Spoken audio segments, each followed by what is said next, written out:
recent studies that have been done out there by the Travel Industry Association, also Trade Show News Network did a recent study out there. And one of the things is that, this is a very, very big industry. So you're talking about with trade shows and meetings, it's a $650 billion a year industry. It's a huge industry. And in the US, it's about $240 billion. It used to be over 300 a few years ago, but it's about $240 billion industry right now. So there's a lot of opportunity for virtual events and adding virtual elements into those events. And that's what we're seeing now. You're seeing companies that are in this space from a technology platform standpoint growing at 100, 200% per year. I have one company that's gone from producing about 150 virtual events a year to over 600 in the next year, and they expect that to possibly double again. So those are the kinds of things that you're seeing out there, and some of those studies show that almost 96% of the companies that are out there right now are using various kind of virtual technologies or digital technologies to really expand the reach of their events, or to replace events that they just can't do in a physical location anymore. Well, we see the technology being used in every industry out there right now. So, whether it's pharmaceutical or it's manufacturing, associations, media companies, everybody is really doing it to some degree or another. A lot of the technology companies and the medical and pharmaceutical companies have really been leaders in it, but right now we're really seeing more and more companies really start to deploy various types of virtual technologies now. Well, let me give you an example of an organization that's deploying virtual technologies across the enterprise, if you will. This happens to be a very large company, Cisco. So Cisco's using virtual technologies for internal meetings, internally facing meetings, as well as externally facing customer events. So on the one hand, they have their global sales meeting that they do at their annual global sales meeting. And what they've experienced is last year they took that entirely virtual, from a physical event to a virtual event. 20,000 salespeople across the globe. It was one of those events that followed the sun, so they were in every different time zone around the world. Well, they did a phenomenal job with it. They were able to lower their costs by about 1/10 and still achieve all the benefits of the physical meeting. So that's one example. They also do an event called Cisco Live, and Cisco Live is their customer-facing user conference.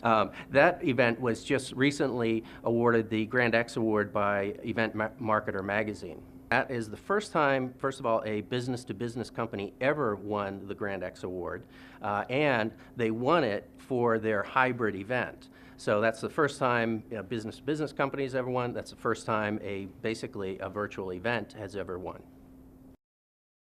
One of the main reasons that people come to any event, a physical event, a virtual event, is for the content. And it's the same thing with a virtual event. People are there, number one, to get that content. So you need to start with valuable content. You need to deliver in a way that people are going to engage with it.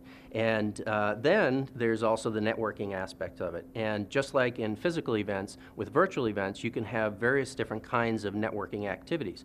There can be structured networking activities where you have certain times that you have certain events going on that are focused around networking. Could be birds of a feather, could be talking to subject matter experts, all sorts of different things. And the way that they can interact is through chat, so they can be doing text chat, they can be doing video chat, a lot of different ways for them to interact. We've seen more and more companies that have been able to really take their expertise and their expertise in dealing with large clients, whether it's in marketing organizations or the event organization, and take that knowledge and expertise of the brand, of the management and structure and culture of the company, and the customer focus of the company, and be able to supplement the internal teams with this expertise in the virtual aspects of it. So that can, again, it can be anything from helping them with the initial planning of the event from a very strategic level to getting into the logistics and operation and how you're going to actually execute on that plan. Virtual events is a little bit different than a live event, a physical live event, is that there are a lot of technologies that are involved and coming into play, and the audience ultimately is not there in the room. The audience is at their computer somewhere in the world.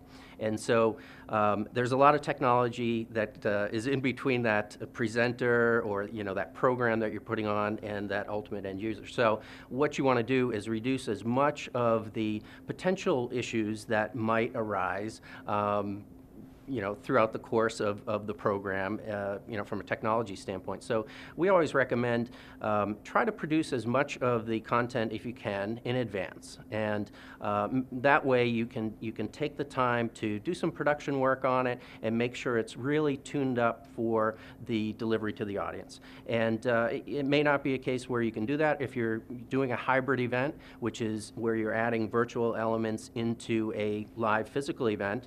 You might not be able to do too much of that.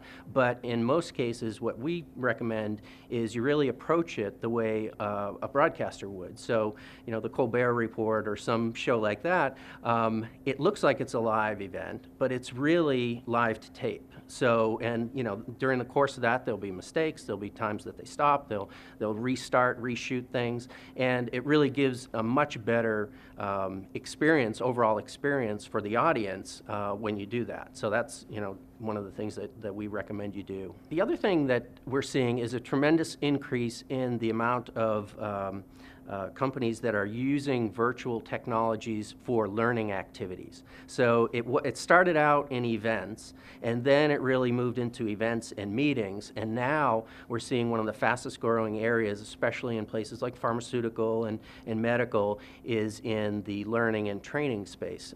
Companies just aren't willing to put people on planes and ship them around the world for training anymore. So these virtual environments where you can have not only an event but a perpetual 365-day-a-year learning and training environment are really popular, and we see a lot of that growth now.